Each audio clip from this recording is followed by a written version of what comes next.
President Trump landing in China today for one of the most important summits of the year, and this sector could be hit the hardest. Joining us today is Brodrick with Weiss Ratings to talk about this important trade summit and one sector that really could be impacted the most. Sean, thank you so much for being here today. First time on the show. We love having new guests here. This summit is such a big deal. It's what everyone is talking about right now, and we know they're going to cover many different topics. I expect the Iran war to be one of the big things they're talking about. But you're focusing on a different area that could really be a main center point of this conversation over the next couple of days while the president is in China. China mines about 80% of the 17 different rare earths in the world and then processes about 85 to 90% of those. And so really they control global supply. Now, we're in a race to start up supply here in the US, but I'm sure as your subscribers know, because they're smart people, you don't start up mines overnight.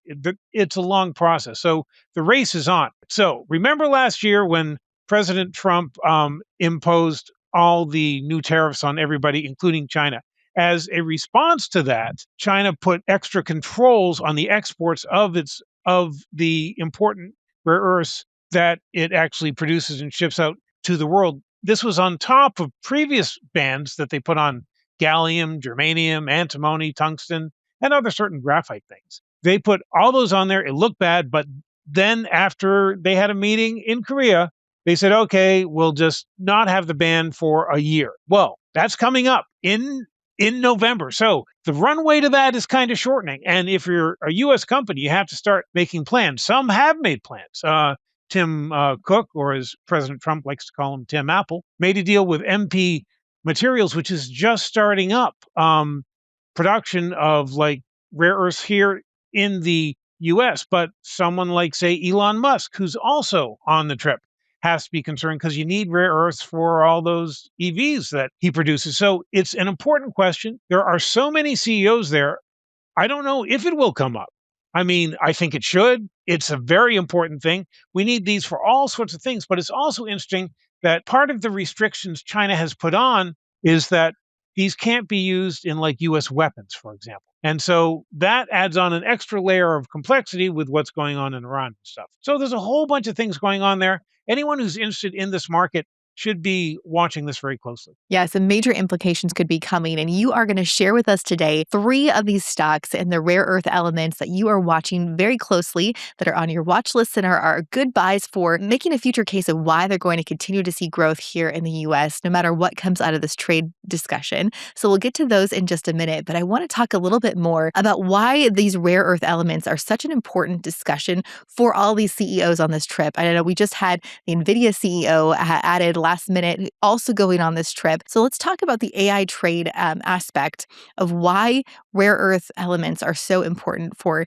that story as well in the market. Sure. Important for AI, important for EVs, important for anything with big energy consumption because they're used to make permanent magnets. We have, excuse me if I say these things wrong, neodymium and praseodymium.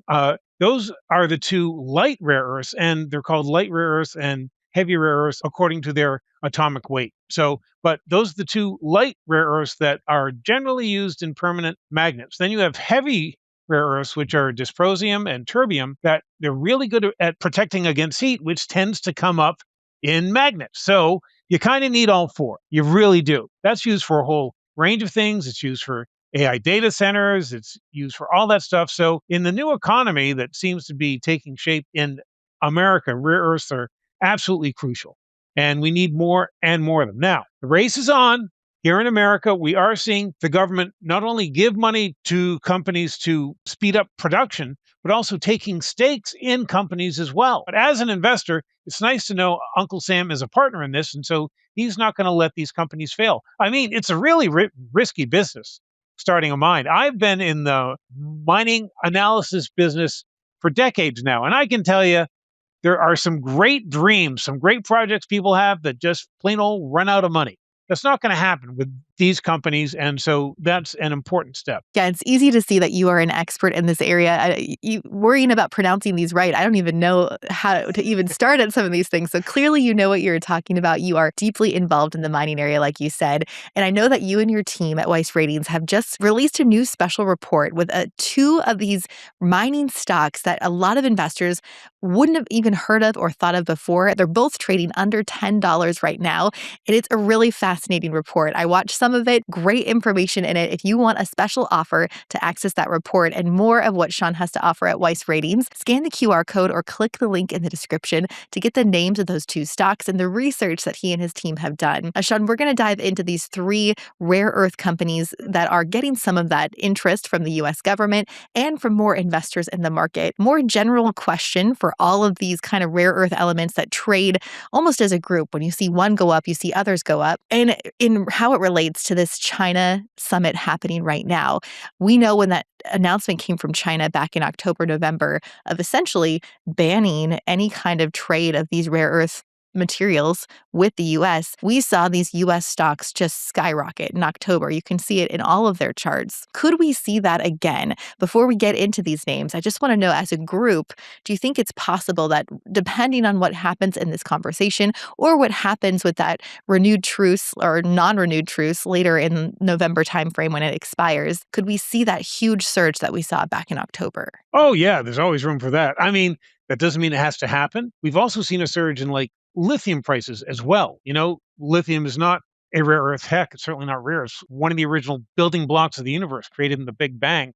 But there's a fund called the REMX, which is a fund that tracks rare earth stocks, and its biggest holding is a lithium stock, Albemarle. So obviously people are confusing this in their minds anyway, but it's all about energizing the new economy. Yeah, the third stock on this list, this is the first time I'm seeing this stock, so I'm excited to get to that one that you have for our viewers today. Let's get ahead and start out with that first stock that you have on the list. This one, it might be a new name to some, but it has had a really great last 30 days or so where it's seen some strong interest right now in the market. The first one is Critical Metals Corp. Ticker symbol CRML. If you look beyond 30 days, it's had quite the roller coaster ride, hasn't it? It actually peaked back when the US was kind of stomping around Greenland, because this is actually focused on Greenland. It has the Tan Breeze project. It's huge. It's one of the largest rare earth resources on the planet. Interestingly, the US government has made a significant commitment to the company from the Export-Import Bank, which issued a letter of interest for a funding package about 120 million, and they also secured approval for a deal it worked out to increase its stake in the Tanbees project to 92.5%. The U.S. is actually staking a lot on this one actually working out. Now, it still isn't producing. It's a development stage. This has some ways to go, but I think it's certainly going a lot higher. So clearly the mine project is underway right now, but I want to talk about the stock itself and why we have seen so much renewed interest in this name just in the last few weeks or so. What's behind the run-up that we've seen in the stock price? I think the meeting in China has a lot to do with it. That's an important thing to keep in mind. So we've had a great run out of March. We're nowhere near the highs we hit earlier this year and the even higher highs last year. So there's a lot more room to run. My opinion, looking at the stock, is the next leg could go much higher. I want to talk about why there is such a China connection with this name. You mentioned this company has a connection to Greenland. Is the minerals that they are mining with this company in particular something that China is currently leading the market in? Does China control a lot of the supply? And is that why this stock could specifically be impacted by whatever comes out of this discussion in China right now? Yes, it is the heavy rare earth elements, which are not the ones you just need for magnets, but it's used for all sorts of like weapons, for example. And so this is the key, is that China's getting kind of ticked off about what's going on in Iran. They are imposing these restrictions as a reaction to that. So for our own independence, for our own ability to defend ourselves, we have to be able to build the weapons we want with the minerals we need. So that's why this project Canberries is so important. It's really one of the solutions we have to China's control of this market. Yeah, and that is why I think you can expect to see some more movement in the stock this week, depending on what that conversation looks like over the next 48 hours or so with the president. And I want to see, let's move on to the next name on your list. Is that China impact still as relevant in the second name that you have? And this is maybe a more familiar name for some people who have already been investing in the rare earth sector. Some people know about it. Let me tell you, it was news to my subscribers, but you never know. It's called USA Rare Earths. The symbol is USAR. This is an American mining and manufacturing company. And what it's trying to do is build like a mine to magnet vertical integration chain. And so it has a mine, Round Top Mountain, which has, 1 billion tons of material, including 15 of the 17 rare earth elements. It also has a commercial magnet production line, which is in Stillwater, Oklahoma. It also has a formal letter of intent with the U.S. Department of Commerce, which was worth $1.6 billion, and that includes $277 million in CHIPS Act funding and $1.3 billion in like long-term debt. The U.S. government is really interested in seeing these guys get that whole mine to magnet thing going. I know people complain about the U.S. government picking winners. Oh, they're picking winners, they're picking losers. This industry really needed a jump start, and that jump start really had to come from the U.S. government. So we're seeing the kind of thing we haven't seen since World War II, but in many ways, it's that important because future defense depends on it. We need to have these things so you can see why the government is doing that. Yeah, and I think that government attention, that government investment from the US federal government is when USAR started to come on the radar. Several of our viewers out there, we've had a few different guests on who've talked about this one. It's because you can't ignore the government kind of picking favorites and choosing to invest federally in this company, which is we've seen a couple of other times in this rare earth sector. I think one thing that investors are seeing, though, is they invested maybe when they heard that announcement that the US government was, making an investment in USAR, and they maybe invested when they heard it making more and more headlines. But when you look at the chart for this one, it's really been all over the place. There's been a lot of volatility, even despite that federal government involvement. And it seems to just continue to ebb and flow. Analysts are super bullish on this one, even though it's up over 50% in the last month. There's still, analysts still believe that the stock is going to move higher. And so I think for retail investors, they see this volatility, they see all of the expectations and the risk that's involved in it. Maybe you're looking at the short interest and going, there's some short interest on this one too. Maybe they just want to stay away because of the volatility. What do you say to investors who are maybe fearful of this stock in particular, but maybe the whole rare earth sector because of that volatility? It is volatile. I just like this one. I think it has a lot further to go, especially as they bring this new production online. It's just starting phase one production, and production should hit 600 tons per year by the end of this year, and then double that next year.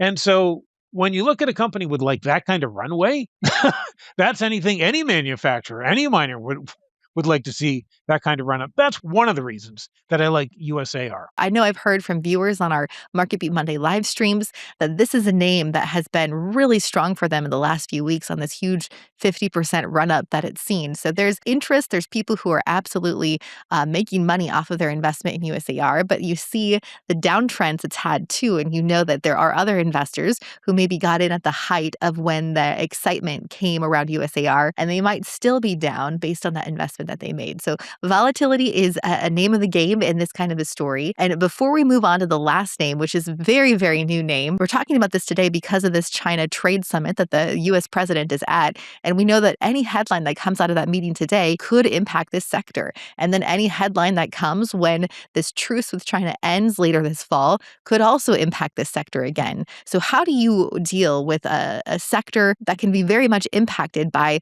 the news of the day? If you have something that's dipping, pulling back, that's when you really want to get in and bring that back to rare earths. It seems likely, we never know for sure, but it seems likely investors are expecting China to lift restrictions in this meeting.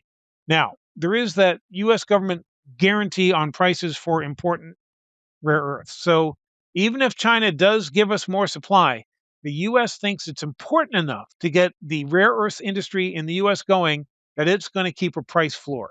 So this is the kind of thing I think where you can kind of ignore the short-term volatility a bit and just say, okay, the longer term picture is these things will have a price floor and they'll be increasing production a lot.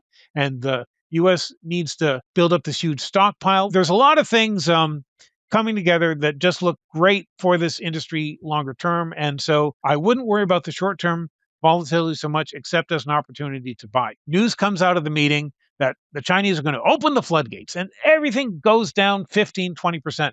What do you do then? I would be a buyer then, because all those reasons that I gave you before, and also, that China can put the restrictions back on too, right? We know that happens. They love to play these games. I think that's solid advice. Thank you for sharing that for our viewers today, too. And it is clear to me that you like to alert your investors, the people who subscribe to your system, about stocks before they run up. You want to alert people to something that's new and up and coming before it rallies. And that is exactly what you'll find in the report that Sean and his team at Weiss Ratings just did. Again, it's a list of 7. 2 of those names are under $10 right now and have huge expectations on them. If you want to get access to that report, we have a special offer just for our YouTube viewers today from Sean and his team at Weiss Ratings. You can scan the QR code or click the link in the description to get access to that report and those names and the different stocks that he has just in that report today. But I am excited, Sean, to get to this last stock that you have for our viewers that you are sharing with us. This is a brand new name to me.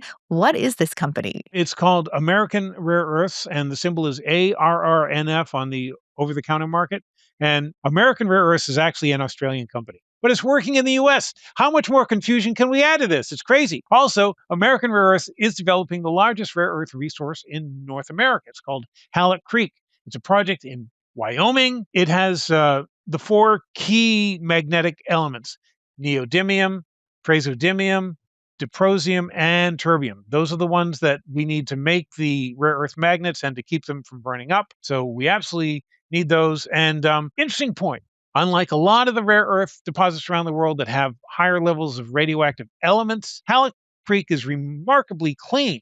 And so that lowers regulatory hurdles for actually getting the mine online. And they've had some technical breakthroughs, so the company says they can remove things more quickly and easily, lowering their operating costs. We should see a pre-feasibility study in the third quarter, so we could see some excitement either before that or after it comes out. What the company is going to do, they're going to do a pilot phase where they mine stuff and then they ship it to Saskatchewan to produce refined oxides. And that'll give them more of a picture of what they're actually going to get out of this thing. So that starts sometime next year. So it is a developer. One important difference between this one and the other two is that the US government hasn't invested in this project yet. And I'm going to say yet. The US government has heavily subsidized the company's technical development, which is why they're actually coming up with these breakthroughs.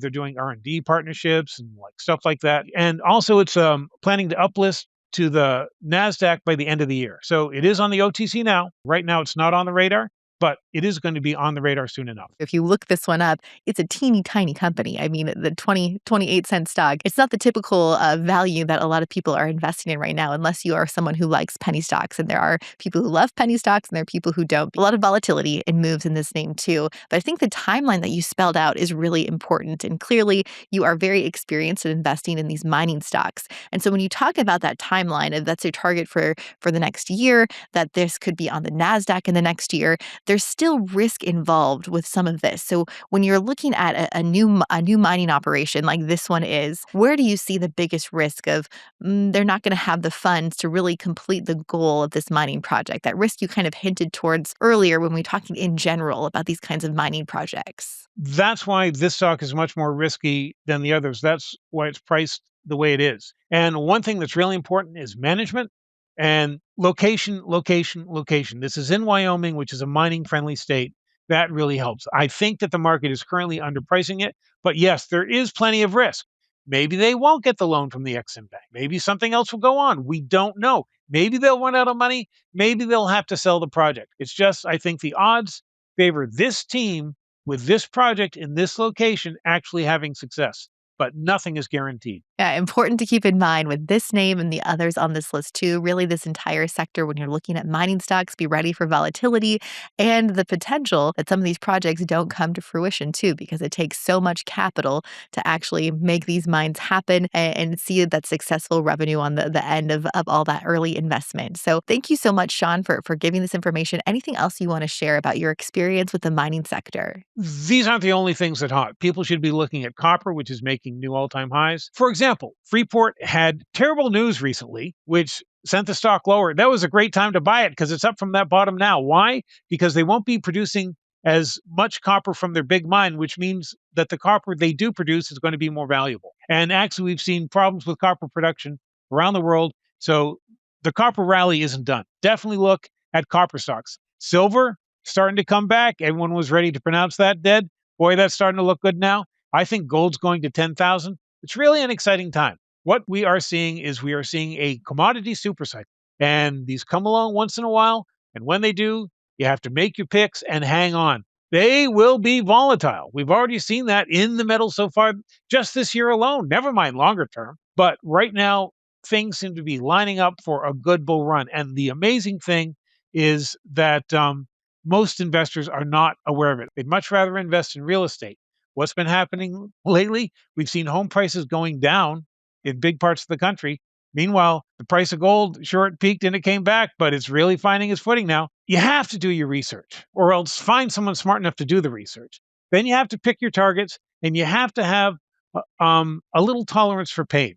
Don't put all your money on one big bet. Certainly spread it around because some things will work out. Some things, despite the best of intentions, some things will not work out. Sean, thank you so much. Great insights for our investors today. If you are looking more into this rare earth sector, make sure to watch the latest conversation we had for another perspective on some stocks to look at in this sector if you're interested. You can find that video right here.